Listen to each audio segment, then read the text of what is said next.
narito ang kaalamang pangkalusugan. Toothache ang tawag sa pananakit ng ngipin na kadalasang nagmumula sa infected tooth cavity o ngipin na may impeksyon.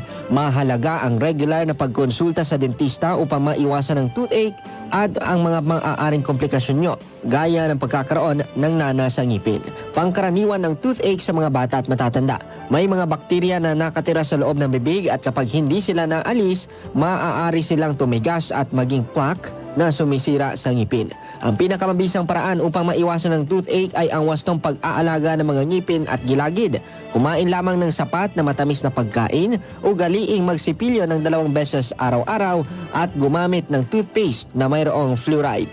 Ugaliin ang paggamit ng dental floss, gumamit din ng mouthwash kung kinakailangan, iwasan ang paninigarilyo dahil ito ay nakakalala ng mga sakit sa ngipin at gilagid.